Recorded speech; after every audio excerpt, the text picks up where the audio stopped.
मिनश्शैतानिर्रजीम बिस्मिल्लाहिर्रहमानिर्रहीम।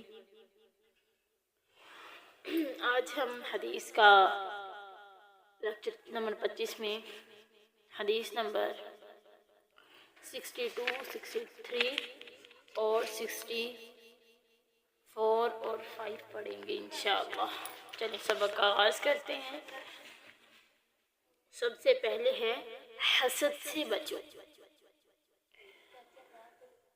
अन नबी हुरैरा अनिन नबी सल्लल्लाहु अलैहि वसल्लम, हज़रत अबी हुरैरा से रवायत है कि नबी सल्लल्लाहु अलैहि वसल्लम से रवायत करते हैं, क़ाला फरमाया रसूलुल्लाह सल्लल्लाहु अलैहि वसल्लम ने, इय्याकुम वल हसद, तुम बचो हसद से, फ़इन्नल हसद, बेशक हसद, याकुलुल हसनाती, खा जाता है नेकियों को, कमा ताकुलुन नारु, जैसे खा जाती है आग, हल हतबु, लकड़ियों को।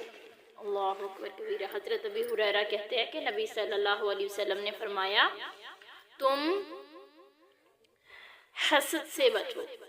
हसद नेकियों को इस तरह खा जाता है जिस तरह मोटी ताज़ी लकड़ी को आग खा के राख बना देती है। मतलब ये कि अगर हम किसी से हसद करते हैं तो जिस चीज़ में हम हसद करते हैं वो हम छीन नहीं सकते, तो वो हमारी अपनी ही नेकियां बर्बाद हो जाती हैं, हमारे अपना ही नुकसान होता है। क्योंकि हसद करने से हम किसी की अच्छाई जो उसको खुशी मिली है वो छीन तो नहीं सकते, बल्कि अपने ही आमाल को बर्बाद कर देते हैं। क्योंकि हसद जो बंदा करता है वो बहुत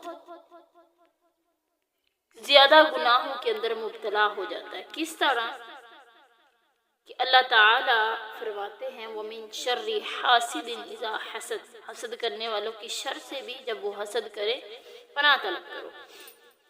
जब बंदा हसद करता है, हसद में इंसान जादू करता है। जादू ऐसा गुनाह है जिसके करने से इंसान काफिर हो जाता है। हसद की वजह से इंसान किसी मुसलमान से जिससे हसद कर रहा होता है, इंसान अखलाक के पैमाने से उतर जाता है और बद अखलाकी पे उतर आता है। इंसान के अगर हम किसी से हसद करते हैं, हसद की वजह से, हसद हम किसी भी चीज़ में शुरू कर दें, हसद की वजह से कितने ही घर जो है वो बर्बाद हो जाते हैं, कितने ही बच्चे इल्म से महरूम हो जाते हैं। अगर किसी का बच्चा अच्छा पढ़ने लग गया है तो हम हसद करते हैं, दिल के अंदर ये अदावत रखते हैं कि हमारे दिल के अंदर बुराई है कि उसका बच्चा इतनी आला मयार की तालीम हासिल क्यों कर रहा है, वो इतना काबिल क्यों बन रहा है। तो इस तरह हमें नहीं करना। उसके मुक़द्दर में जो तालीम रब्बुल आलमीन ने लिख दी है वो उसने हासिल करके ही रहना है। तो इसलिए हसद ना करो। हसद दो चीज़ों में जायज़ है। एक वो बंदा जिसको अल्लाह ने बड़ा मालो दौलत दिया है और वो अल्लाह के रास्ते में हर रोज़ हर वक्त खर्च करता रहता है, सदका करता रहता है।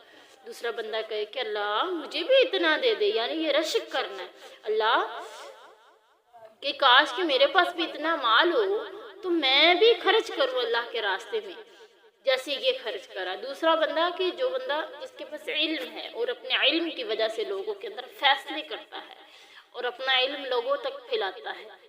तो देखने वाला बंदा कहे कि अल्लाह कितना इल्म तूने इसे दिया है, कितना इल्म ये फैला रहा है, मेरे पास भी इतना इल्म हो, मैं भी ये इल्म जो है ना लोगों तक फैलाऊं, लोगों तक पहुंचाऊं। इस तरह जायज़ है। लेकिन यूँ करना कि हाय हाय ये खा गया, ये पी गया, ये इतना कुछ हासिल कर गया, ये क्या है, हराम है, ये जायज़ नहीं। इससे हमारी नेकियां सब राख हो जाएंगी।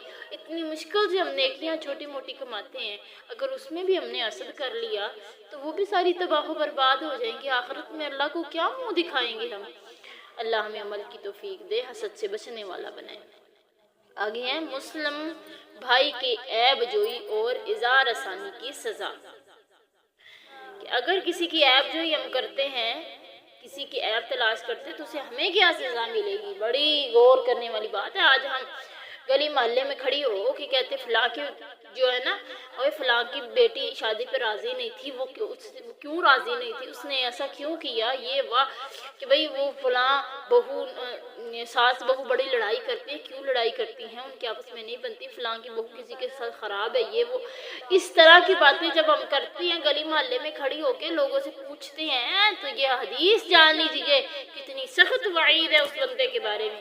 ابن عمر، حضرت ابن عمر سے روایت ہے، قال کہتے سعید رسول اللہ صلی اللہ علیہ وسلم، چڑھے نبی صلی اللہ علیہ وسلم المنبر، ممبر پر، فنادى بصوت رفیع، بلند آواز سے پکارا، کالا کہا، یا معاشرین، اے نوجوانوں، یا معاشرو، اے نوجوانوں، من اسلم بلسانہ، جس نے من اسلم بلسانہ، جو اسلام لے کر آیا اپنی زبان کے ساتھ، ولم یفضل ایمان الی قلبہ، اور اس کا ایمان اس کے دل تک نہ پہنچا، یعنی زبان سے تو اسلام کو اقرار کرتا ہے لیکن دل سے اقرار نہیں کرتا، لا تؤذوا المسلمین، نہ تم تکلیف دو مسلمانوں کو، ولا تعیروہم، نہ تم انہیں عیب دلاؤ، ولا تتبعوا عوراتہم، ان کے عیبوں کے پیچھے نہ چلو، فإنہ ما یتبع عورت اخیہ المسلم، جو بندہ اپنے مسلمان بھائی کے عیبوں کے پیچھے چلتا ہے نا تو یتبع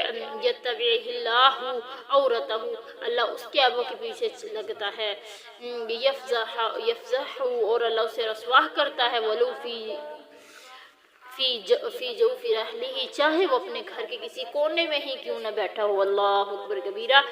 نبی صلی اللہ علیہ وسلم منبر پر چڑھ کے بلند آواز سے کہا، اے نوجوانوں، تم میں سے کچھ ایسے بھی ہیں جو زبان سے تو اسلام لانے کی اقرار کرتے ہیں لیکن دل کے اندر ان کا ایمان نہیں پہنچا، تو دل کے اندر ایمان پہنچانے کے لیے ہمیں بہت کچھ کرنا پڑے گا۔ کیا کرنا پڑے گا کہ نہ تو مسلمانوں کو تکلیف دینی ہوگی، نہ ہی انہیں آر دلانی ہوگی۔ آر کیسے کہتے ہیں؟